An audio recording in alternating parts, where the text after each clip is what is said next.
da capital. Capital Entrevista.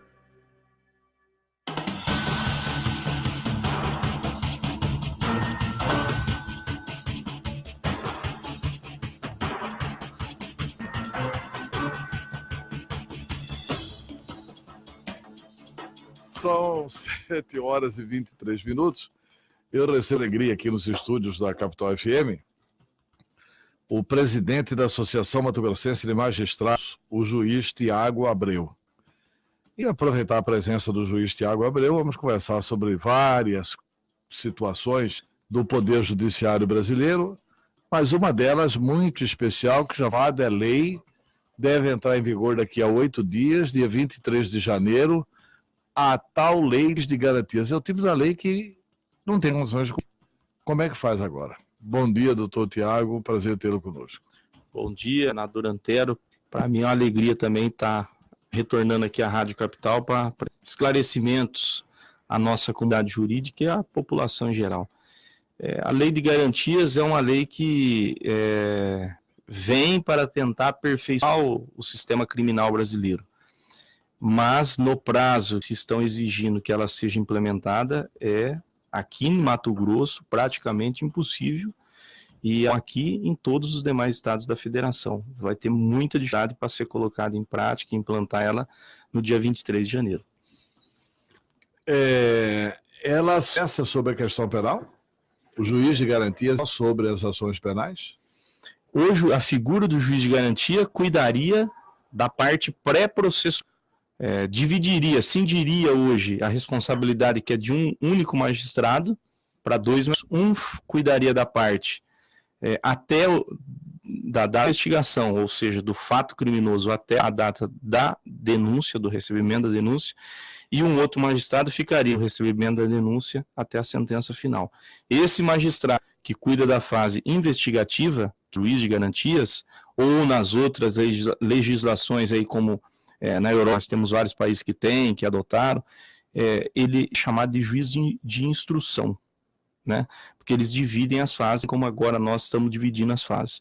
Então, esse magistrado que cuida da fase investigativa não cuidará mais da fase processual, e o da fase processual não vai ter contato com as provas, né, que foram produzidas, não vai ter o contato direto com aquelas que foram produzidas na fase investigatória. Ele pode utilizar elas, mas ele não é mais o posto dela, aquele que vai definir todos os incidentes criminais que ocorrerem nessa fase pré-processual.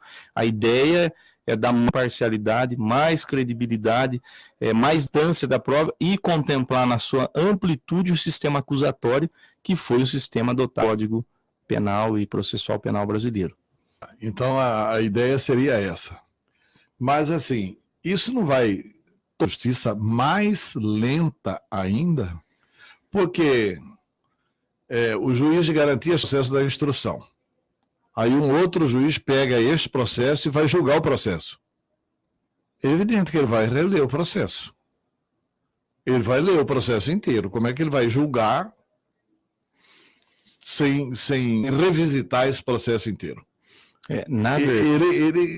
Ele vai ter, como é que ele vai formar o convencimento dele se ele não vai ler, se não vai estudar a instrução do processo? A verdade, Antero, que de fato isso acontece. Chega a ser até, em alguns redundante, você produzir 2 vezes a mesma prova, que é o caso. O cidadão, isso que você acabou de dizer, já acontece hoje. A única diferença é que é um único magistrado que avalia. E agora estão dividindo em 2 partes. Pode atrasar, como você está falando? Pode, se for implantado na capenga. Porque se a gente pensar que nós temos 2 pessoas ocupando um espaço que era ocupado por uma única, a tendência é que se tiver um magistrado exclusivo para cuidar dessa parte, ele vai ter mais tempo para se dedicar e automaticamente isso pode gerar uma maior celeridade no trâmite dessa fase pré-processual. Mas o juiz que vai sentenciar em função da instrução, que seria o juiz de garantia, é isso, né? O juiz de garantia é esse magistrado que vai fazer essa fase Instrução. pré-processual. Pré-processual. Da sentença. É o juiz de direito. É o juiz de direito normal. Vamos Tá. dizer. O juiz de garantia que fez a instrução, o juiz de direito que dá a sentença final, ele vai decidir sobre vidas, cara. Ele vai decidir bem extraordinário que é a liberdade. Ele vai a liberdade ou não das pessoas. Se manda ou não as pessoas à cadeia. Como é que ele não vai reler o processo? É quase impossível isso. Essas coisas, lógico, vão ser juntadas aos autos como são. O que eu quero explicar é assim, é que já é assim no sentido assim, o inquérito policial, ele é conduzido por quem? O promotor fazendo os requerimentos e o juiz, às vezes, autorizando, de caso, uma busca e apreensão, o juiz autoriza, uma interceptação telefônica, o juiz autoriza. Qual juiz? O juiz criminal, único. Agora, e essas provas que são produzidas no inquérito, encartada integralmente na denúncia, e aí o juiz da instrução, que é o mesmo, o juiz criminal, ele refaz toda essa prova. Ele ouve as testemunhas que foram ouvidas pelo delegado na delegacia, de novo, em juízo, agora sob o manto da ampla defesa e do contraditório. O que lá na fase do inquérito é dado. Esse contraditório, essa ampla defesa, ela é bem diminuído, vamos dizer assim, nessa fase pré-processual, porque fase investigativa. Agora, na fase processual, o sistema é da ampla usualidade no sentido de favorecer o Flavinho e o Lula. É um projeto que tem, cara, juiz de garantia, para garantir a impunidade do Lula, garantir a impunidade do Flavinho. Isso está sendo feito para tirar o processo do Flávio Bolsonaro do juiz que está tomando as medidas que está tomando no Rio de Janeiro. Tem sido essa a leitura da imprensa brasileira. Mas, assim, voltando à origem, quantos juízes nós precisamos para Mato Grosso estar? Quantos novos juízes? Antero, essa é a grande questão. Como se estruturar essa figura denominada juiz de garantia? Mato Grosso, nós temos hoje já um déficit de cerca de 30 magistrados. Tem um concurso em andamento. Sem contar a questão do juiz de garantias. Sem contar a questão do juiz de garantias. Agora, vamos lá. E é isso que você colocou aí o exemplo Poconé, vamos ver Poconé aqui do lado. Nós temos apenas um magistrado. Como que a gente estruturaria o juiz de garantia numa comarca como essa? Por exemplo, assim se estende para várias aí, todas as comarcas de primeira entrância. Grande parte das comarcas de segunda entrância. Teria terceira e as de especial, que seria Cuiabá, Rondonópolis, Sinop. É grande, que seria mais fácil essa estruturação, porque nós temos vários magistrados, daria para arranjar, vamos dizer, de uma maneira imediata, dar aplicabilidade para essa norma. Agora, nessas comarcas, nós não teríamos que criar talvez algo regionalizado para a ação, e se criar algo regionalizado, será que daria a eficiência e a celeridade que se almeja?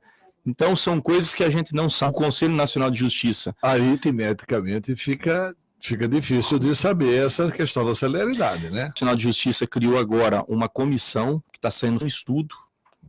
Pois é, mas a AMAN tem o levantamento de quantos juízes precisará contratar para fazer um atendimento ideal nessa questão do juiz de garantia? Nós não temos, Antero, porque ainda não foi feito, não veio esse estudo do CNJ, que está todos os tribunais aguardando, e a partir dele nós vamos fazer um levantamento concreto de como vai ter que se estruturar. Esse número que eu falei de aproximadamente 30 é um déficit hoje, mas para a gente aplicar a lei do juiz de garantia na sua plenitude, eu creio que em todas as comarcas de primeira entrância nós teríamos que ter mais um magistrado, teríamos que ter 2, e em algumas de segunda também teria que acrescentar. E nas de especial e de terceira teria que readequar, rearranjar a questão, a atribuição dos magistrados que hoje respondem pelas varas criminais.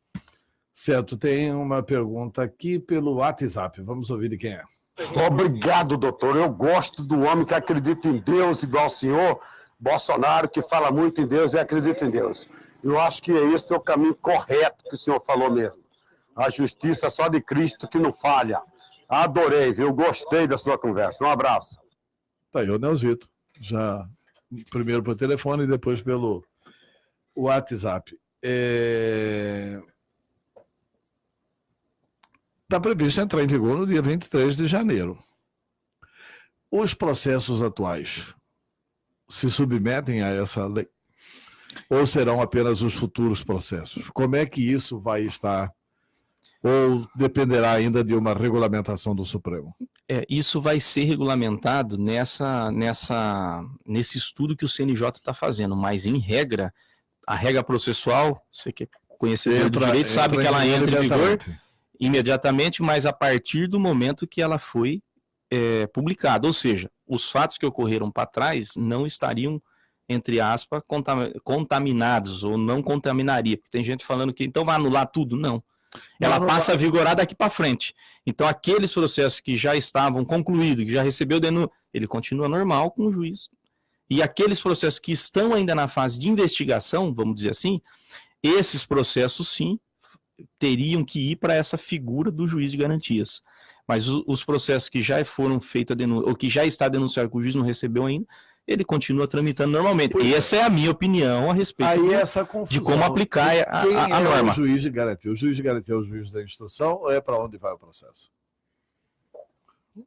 A ideia é que o juiz de garantia ficaria responsável pela fase pré-processual, ou seja, não a fase processual. Ele seria o juiz da instrução, seria o juiz de direito criminal.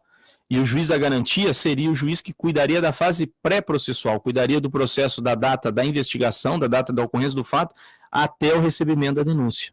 Esse seria o magistrado denominado juiz de garantias. Ou seja, vamos pegar um exemplo concreto para a gente entender. Tem uma investigação sendo feita dentro do Poder Judiciário, quer dizer, não pelo Poder Judiciário, que a Justiça é inerte, sendo feita pelo Ministério Público, pela Polícia Civil, pela Polícia Federal, pela Polícia Judiciária. Certo. Não sei se civil ou federal. Com relação especificamente a esse caso do Flávio Bolsonaro. Já tem decisões, inclusive, do magistrado lá do Rio de Janeiro com relação a esse fato. Instituído no dia 23 agora o juiz de garantia. Esse magistrado faz o que daqui para frente? O que está atuando agora no processo. Ele faz o quê? E o que ele fez até agora fica como? O que ele fez não se pode anular. Isso está claro. A lei não... Porque até então, até a data da entrada em vigor dessa lei, tudo que ele fez está correto. Então, é impossível de se anular. Eu não vejo nem possibilidade de se alegar isso em tribunal nenhum. Agora, a partir do momento que se entrou em vigor a lei, nós teríamos que ver o ato que o Tribunal de Justiça vai editar para regulamentar essa figura do magistrado, do juiz de garantias, e, a partir desse momento, um outro magistrado cuidará dessa fase pré-processual, ou seja, então todas as decisões que esse magistrado deu nessa fase pré-processual continuam tendo validade, porém ele já não tem mais autonomia para dar. A partir do momento que foi editado um ato do Tribunal de Justiça regulamentando isso. E ele cuidará da parte processual. Vamos colocar o juiz Bretas aí, que é o que você está citando, que cuidou dessa parte aí do Rio de Janeiro. Se na edição do ato feito pelo Tribunal de Justiça do Rio de Janeiro, a vara dele ficar responsável pela instrução do processo, ele vai conduzir na fase instrutória. Se a vara dele e ele ficar responsável pela fase pré-processual, por exemplo, ele vai cuidar só da fase pré-processual. Então, mas o marco é a data da entrada em vigor da lei, óbvio, e da edição desse ato regulamentário do Tribunal de Justiça com relação às varas, às atribuições dos juízes criminais. Essa fase que o senhor chama de pré-processual, ela vai até a sentença? Ela vai até o recebimento da denúncia. O juiz de garantia cuidaria da fase investigatória, ou seja, da data da ocorrência dos fatos, até o recebimento da denúncia. Tudo que ocorrer nesse período seria o magistrado denominado juiz de garantias. Quando recebe a denúncia, começou a ação penal, não é isso? Isso.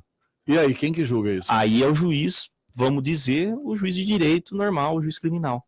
Aí volta o primeiro juiz? Ou vai ter um terceiro juiz? Não, 2 juízes, né, Antena? Um cuidaria dessa fase pré-processual, certo? Um magistrado. Tá. Que é da data da investigação, da abertura da investigação até o recebimento da denúncia. Então, todos os atos pré-processuais, que é busca, apreensão, prisão provisória, prisão temporária, quebra de sigilo telefônico, bancário, esse magistrado cuidaria. recebeu a denúncia, ele preparou a prova, conduziu a prova.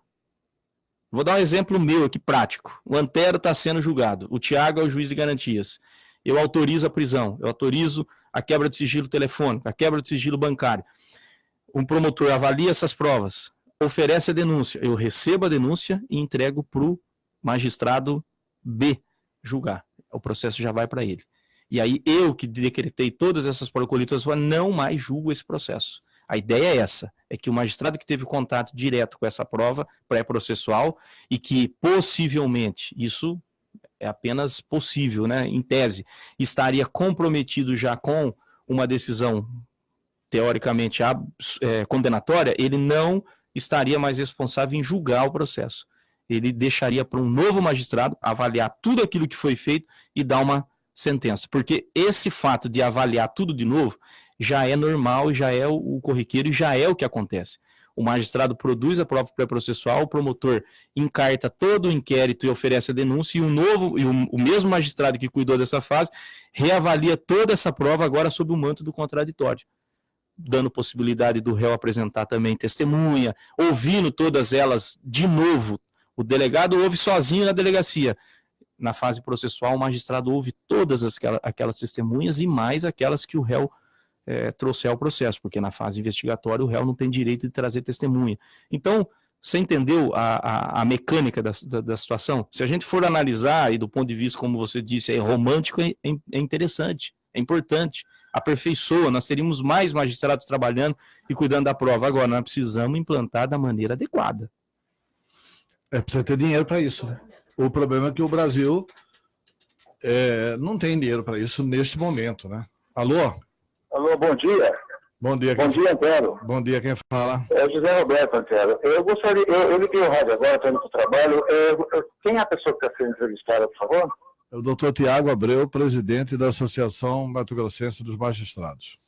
Bom dia, doutor Tiago, tudo bem? Eu ouvi os últimos 3, 4 minutos da explanação do senhor, e o Antero me tocou num ponto agora que já entrava na minha pergunta. Essa decisão que foi tomada, é óbvio que ela vai aumentar os custos da justiça. E uma coisa que a sociedade fica um pouco revoltada, e isso não é culpa de magistrado, não é culpa individual de ninguém. É a lei assim, a lei permite esse tipo de coisa e não dá celeridade aos processos, a gente fica com aquela sensação de impunidade e tudo mais. E vai aumentar agora o custo. Porque você vai pegar, e hoje você tem um bolo, tem 10 pessoas que comem, se passa a ser 20, o pedaço fica menor. Nesse caso é diferente, porque os salários, os custos e tudo mais continuam os mesmos, porque não tem divisão do bolo, tem que aumentar o bolo. A sociedade vai pagar essa conta de novo.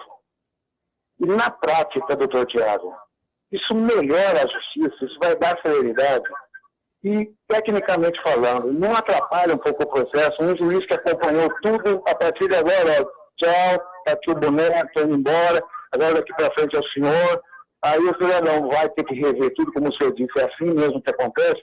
Mas é assim mesmo que acontece com um juiz que já acompanhou desde o começo. Ele só vai ouvir o contraditório, ele vai participar da nova fase. Mas ele já tem contato com o processo, ele já sabe como é que a coisa está andando. Aí não, vai um cidadão que vai ter que olhar não só o contraditório, mas vai ter que olhar todo o processo novamente, a parte da acusação, da investigação, tudo. Ele vai ter que rever. E se fosse o mesmo juiz, ele já teria tido contato com isso, dependeria só de ele ouvir a outra parte, e reouvir as testemunhas, mas é um contato com o que está acontecendo. Eu não sei se na prática isso melhora.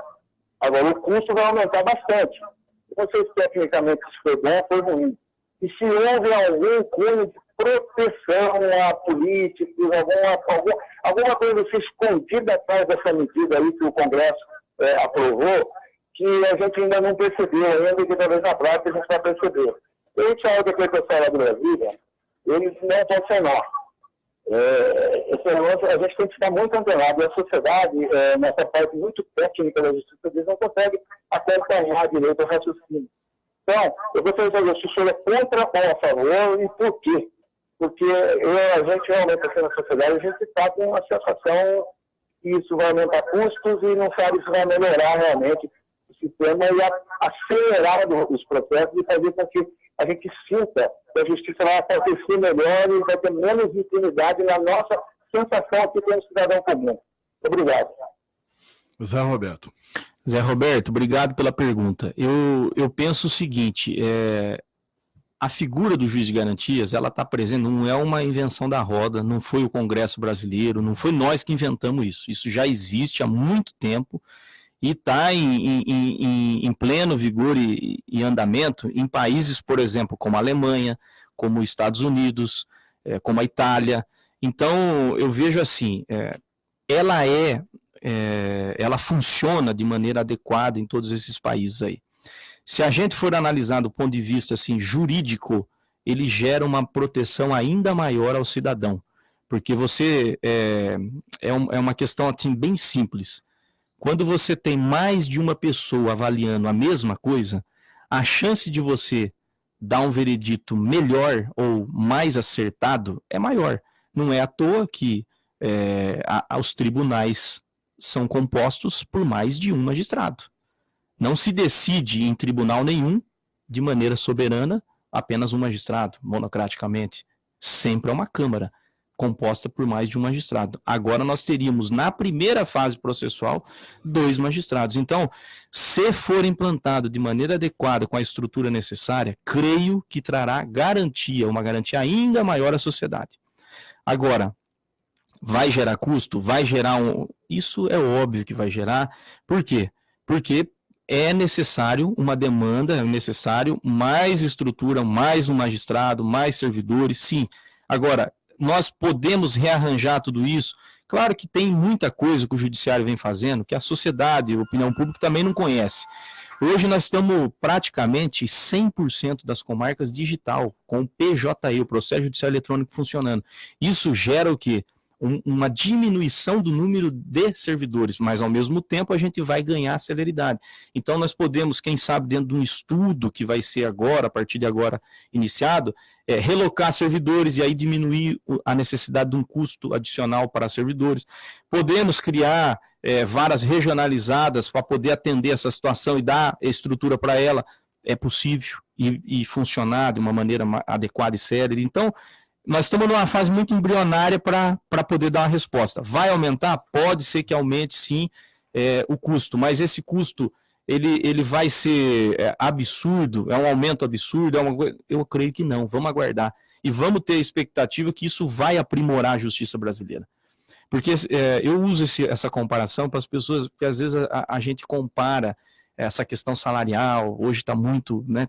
A gente é muito transparente, a sociedade está cada dia mais transparente, mas nós temos hoje no Brasil 18 mil magistrados, num universo de 208 milhões de brasileiros. Isso significa 0,001% da população. Então, quer dizer, se a gente quer ter um país com uma democracia forte, nós precisamos ter um poder judiciário forte também e fortalecido. Não representa tanto assim como parece. Existem alguns escândalos aí, alguns pagamentos absurdos, algumas coisas que podem chamar a atenção da população, mas isso é a exceção, não é a regra. E muitas vezes são direitos que o magistrado acaba recebendo acumulado porque não foi pago ao longo dos anos. Mas eu vejo o seguinte, nós estamos caminhando para algo melhor. O judiciário brasileiro está se fortalecendo. A democracia brasileira está se fortalecendo, apesar de todas essas mazelas, e eu creio que nós vamos ter saltos de qualidades aí num curto espaço de tempo. Tá certo. Eu quero saber o seguinte, tem mais um áudio, vamos ouvir um áudio aqui do ouvinte, e depois dessa pergunta nós vamos para o intervalo antes do doutor Tiago responder. Bom dia, Antero, bom dia, doutor. O juiz de garantia dá a impressão que foi sancionada a lei da pena de morte, porque não é possível que tanta preciosidade que vai atrapalhar o andamento célere dos processos. Claro, todos nós sabemos que as coisas vão atrasar mais ainda, entendeu? Será que os nossos juízes estão errando tanto para que fosse aprovado o juiz de garantias? É sabido, todo mundo vai entender como vai ser mais oneroso e não vai ser célere esse processo. Então, acho que é um retrocesso, doutor. Dia, doutor, novamente. É o seguinte, falar em juiz de garantia, eu penso assim, as varas cíveis aqui de Cuiabá, todas estão com problemas, tá?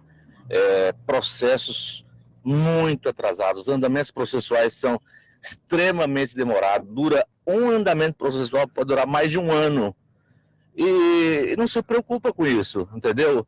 As correições são feitas direto, mas não resolve. Então, por que não preocupar tanto com a falta de juiz na área civil, entendeu? Também. O doutor Tiago responde isso depois do intervalo comercial.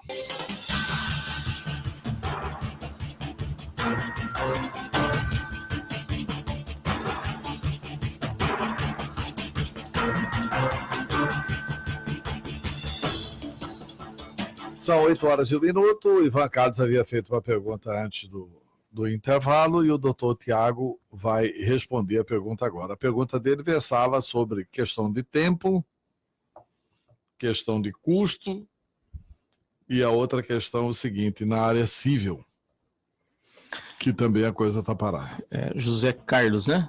Ivan Carlos. Ivan Carlos. Obrigado pela pergunta, Ivan Carlos. É o seguinte, vamos pensar no ponto de vista criminal aí, se vai demorar ou não vai atrasar o processo e se vai gerar custo. Nós não temos ainda dados empíricos para dizer que não vai ser bom, ou que vai atrasar o processo. Então, eu acredito que a partir do momento que a gente colocar em prática, nós vamos ter condições de avaliar. Na minha opinião, creio que se for estruturado da maneira adequada, nós vamos ter um ganho de qualidade e de celeridade no processo criminal brasileiro. Mas isso se for implantado de maneira adequada. Aumento de custo. Ele vai aumentar o custo do Poder Judiciário? Ele vai aumentar do ponto de vista que nós teríamos que ter mais magistrados trabalhando. Agora, não necessariamente esse custo vai aumentar de uma maneira global, vamos dizer assim. É muita coisa que nessa questão, porque... a mais, vai ser no mínimo uns 40% a mais. Não necessariamente, porque o custo do judiciário não é só o magistrado, é um monte de fatores que compõem esse custo do Poder Judiciário. Ao nomear um juiz, quem que vai como assessor do juiz? Tem que nomear o juiz, tem que ter... É que a forma nós não sabemos, se vai ser criado varas regionalizadas, se vai ter um magistrado responsável por mais de uma unidade, com uma estrutura maior. Então nós temos várias possibilidades que o Conselho Nacional de Justiça está avaliando. Para onde correr aí, quem perde é a sociedade. Né? Não, perde ou ganha. É porque nós estamos prestando um serviço de melhor qualidade. Pois é, mas assim, se vão ser criadas varas, como é que é? Vou dar um exemplo. Até meio esdrúxulo, mas só para entender. Hoje nós pagamos IPVA.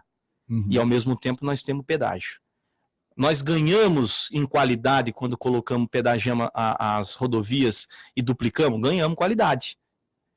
O judiciário em duplicando, aumentando o magistrado, mais um magistrado... Vai ganhar em qualidade, vai. Ele vai ganhar em qualidade, pode ganhar em celeridade e dar mais garantia e segurança para o cidadão. Agora, precisa ser implantado corretamente.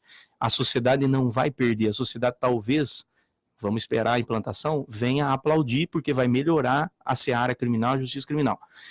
Ele só vai precisar aumentar o custo porque vai colocar mais um para decidir a mesma coisa que este de baixo estava decidindo. Para colocar mais um juiz para decidir a mesmíssima coisa que o anterior iria decidir. E num tempo maior do que seria gasto pelo anterior, que já conhecia todo o processo. 2, o exemplo do pedágio é um bom exemplo. Pode melhorar o Poder Judiciário? Pode. Só que vai aumentar imposto. Evidente que vai aumentar imposto. Vai ter que aumentar imposto. Como é que o governador Mauro Mendes vai passar mais recursos ainda? Estou dizendo Mauro Mendes, vai para todos os estados brasileiros. Vai passar mais recursos para o Poder Judiciário. Como é que isso fica diante da lei de responsabilidade fiscal? E como é que faz funcionar o juiz de garantia sem novos juízes? Quer dizer, então, assim, nós estamos no pior dos mundos. Quer dizer, essa é uma união do PSOL com Bolsonaro. Por isso que eu falo que é pro Lula, na ânsia de criminalizar o que o Moro fez, e de defender o Lula e lutar pelo Lula inocente, que é a teoria de parte da esquerda brasileira, como se não tivesse tido roubalheira na Petrobras. E também o Bolsonaro, porque não entende como que funciona nada e acha que isso vai aliviar para o Flavinho.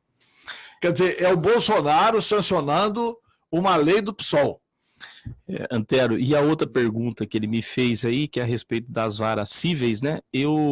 Assim, o que eu tenho visto, e aqui fica, né, o nosso reconhecimento público aí ao trabalho que vem sendo feito pela presidência do Tribunal de Justiça e pela própria Corregedoria, tem sido feito um trabalho hercúleo aí para dar celeridade e andamento a todos os processos, tanto das varas cíveis como criminais.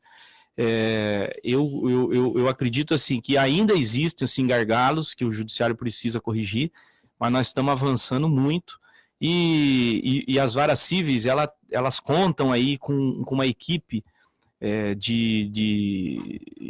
feita aí pela Corregedoria para o magistrado avaliando a demanda, avaliando a necessidade, ele pode pedir, a Corregedoria tem determinado equipes aí para poder dar celeridade aos andamentos dos processos que estejam parados. Então, eu creio assim, tem gargalos, mas o judiciário ele está cada dia avançando para dar mais celeridade nos processos do jurisdicionado mato-grossense. Tá, agora, para a gente encerrar a entrevista, é o seguinte, como é que o juiz de primeira instância, o senhor é presidente da Associação Mato-Grossense dos Magistrados, não há um ataque em Brasília contra o juizado de primeira instância? Por exemplo, esta semana, a imprensa nacional, semana passada, final de semana passada e início desta, a imprensa nacional divulgou uma iniciativa na Câmara dos Deputados que, sob a ótica de reduzir o número de autoridades com foro por prerrogativa de função, está tirando do magistrado da primeira instância, que é aquele que passa no concurso público, a possibilidade de decidir sobre busca e apreensão, prisão temporária, prisão preventiva e uma série de medidas contra aquelas autoridades que tinham o foro por prerrogativa de função. O Supremo Tribunal Federal acabou de validar o seguinte, que os poderes legislativos podem roubar. Assim, não é que escreveu lá, olha, o Supremo garante que vocês podem roubar, não é isso não. Mas decidiu o seguinte, olha, se roubarem e mandar prender, a Casa Legislativa pode mandar soltar. Está lá no Rio de Janeiro, a Assembleia Legislativa emitindo um alvará de soltura para soltar bandido que roubou cofre público porque era deputado estadual. Aí a Assembleia se reúne e não, é um absurdo punir nosso colega deputado e solta bandido. Não há um ataque ao juiz de primeira instância no Brasil? Quer dizer, não há assim uma decisão entre a banda podre do Poder Judiciário e o Congresso podre, no sentido de atacar o juizado de primeira instância. Agora, eles não querem que o juiz da primeira instância decida sobre a autoridade. Isso é um absurdo. Por exemplo, Jefferson Schneider, juiz federal da quinta vara, não pode mais decidir sobre nenhum parlamentar. Quer dizer, não pode não. Se for aprovada a lei, não poderá. Antero, eu não estava nem acompanhando. Você me comentou a respeito dessa lei agora de manhã, pela manhã aqui na entrevista. Eu vou me inteirar dela, mas de fato... É só emenda, tá? De fato, é um projeto de lei absurdo. Mas nós temos muito projeto de lei absurdo tramitando no Congresso. O projeto é bom, eles estão fazendo uma emenda jabuti, que não tem nada a ver com o projeto. Assim, se for dessa forma, é um absurdo, porque a justiça de primeiro grau é a justiça que tem a maior demanda de processos hoje tramitando no Brasil. Se a gente pegar os dados aí, nós vamos ter 80% dos processos, 60%, 70% dos processos tramitando no primeiro grau. Porque não é tudo que vai para o segundo grau, não é tudo que é recorrível, que o advogado recorre. 90%, 80%, esse número é exato eu não tenho, mas a maioria expressiva dos processos são decididos pelo juiz de primeiro grau. Então, óbvio que você tirando todo o poder de primeiro grau, perde o sentido do próprio poder judiciário. da essência do Poder Judiciário, eu sou radicalmente Não, contra e não creio eu- que isso daí, a hora que for para debate com o Congresso, não é possível ter sucesso um projeto desse. Tomara que né? o senhor tenha razão. Também acho difícil ter sucesso. Tomara que nós tenhamos razão. Porque se a gente tivesse assim, a tranquilidade, olha, o Supremo vai julgar isso aqui com isenção. Porque aí a gente fica tranquilo, porque mesmo se o Congresso aprovar, o Supremo veta, porque todos são iguais diante da lei, como? Com uma emenda dessa. Aí só não pode prender o deputado, o senador, mas o geógrafo, o professor, a professora, o médico, o dentista, tudo isso pode ser preso pelo primeiro grau, menos a tal da autoridade. Olha, é brincar demais com a cara do povo brasileiro.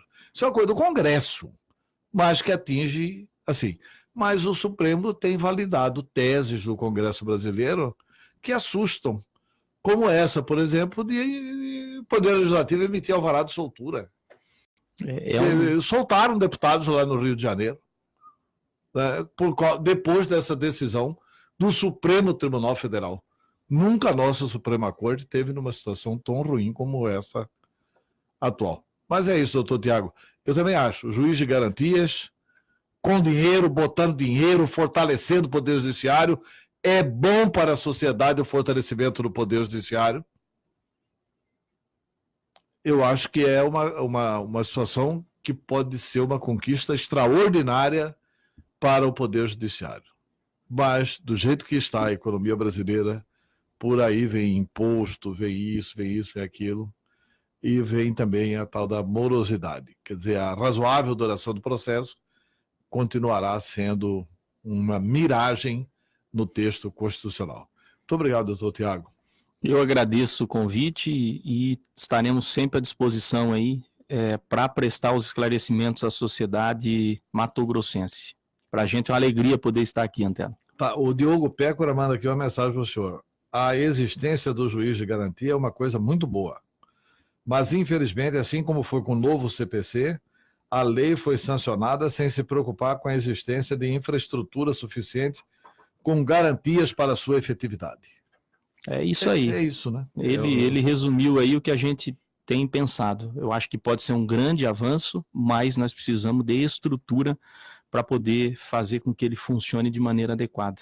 Ele tem que ser implantado paulatinamente, né? Para que a sociedade não tenha esses gastos aí, porque não é o Estado que vai gastar, quem vai gastar é a sociedade, né? Muito obrigado pela entrevista. Eu que agradeço, e sempre quem gasta é a sociedade. Em todas as últimas análises que a gente fizer, quem paga e quem sempre vai pagar a conta somos nós. E aqui eu estou falando eu como magistrado contribuo com a sociedade. E você e todos os ouvintes aí da nossa Rádio Capital contribuem sim para que se aperfeiçoe a nossa sociedade. Vamos torcer para que esses gastos sejam bons e que eles produzam bons resultados. Ok. Muito obrigado. São 8h13.